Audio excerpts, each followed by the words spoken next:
Assalamualaikum warahmatullahi wabarakatuh. Halo teman-teman, di sini saya akan mempresentasikan mengenai pilar-pilar pendidikan dan relevansinya di era digital berdasarkan kajian dalam BMP IDIK 4006 Filsafat Ilmu dan Pemikiran Ki Hajar Dewantara. Berapa tinggi gedung tertinggi di dunia? Mungkinkah 800 meter? Tapi seberapa kokoh gedung itu tergantung pondasinya. Paradigma yang sama berlaku untuk pendidikan. Dalam konteks pendidikan, pilar berarti dasar atau tiang penyangga yang menjadi fondasi utama dalam penyelenggaraan pendidikan.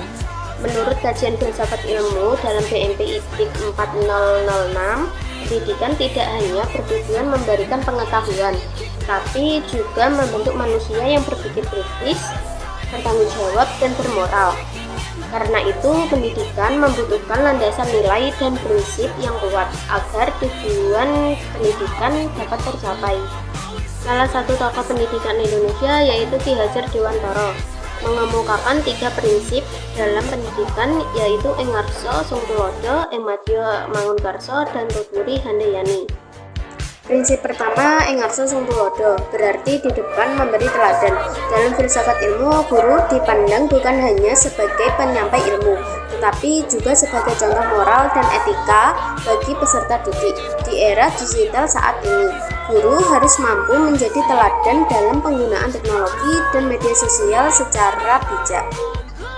Misalnya, guru menunjukkan sikap jujur dalam penggunaan sumber informasi dan mengajarkan etika digital kepada siswa. Selanjutnya, prinsip kedua, Ing Madya Mangunkarsa, berarti di tengah membangun semangat. Guru harus hadir bersama peserta didik untuk membimbing dan memotivasi mereka dalam proses belajar. Dalam pembelajaran daring, guru dituntut kreatif dalam menggunakan teknologi seperti video pembelajaran atau diskusi interaktif agar siswa tetap aktif dan tidak bosan. Hal ini sesuai dengan pandangan filsafat ilmu bahwa proses memperoleh pengetahuan harus dilakukan secara kreatif dan kritis.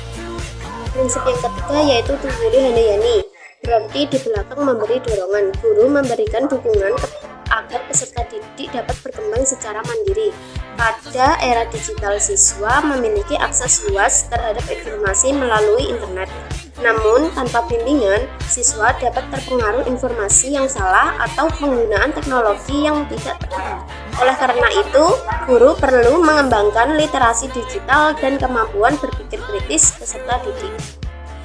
Penerapan prinsip-prinsip tersebut di era digital memiliki tantangan tersendiri. Salah satunya adalah menurunnya interaksi sosial akibat pembelajaran daring, serta penyalahgunaan media sosial yang dapat mempengaruhi karakter siswa. Selain itu, masih terdapat kesenjangan akses teknologi di beberapa daerah, sehingga proses pendidikan belum merata. Namun demikian, pilar pendidikan menurut Ki Hajar Dewantara tetap relevan dalam menjawab persoalan pendidikan nasional saat ini. Nilai keteladanan, motivasi, dan pendampingan dapat membantu menciptakan pendidikan yang tidak hanya berfokus pada kecerdasan intelektual, tetapi juga pembentukan karakter peserta didik.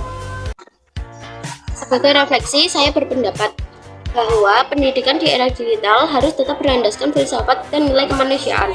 Teknologi hanyalah alat, sedangkan guru tetap memiliki peran penting sebagai pendidik, pembimbing, dan pembentuk karakter. Dengan menerapkan pilar pendidikan secara seimbang, pendidikan nasional dapat menghasilkan generasi yang cerdas, kritis, dan beretika, dan mampu menghadapi tantangan global.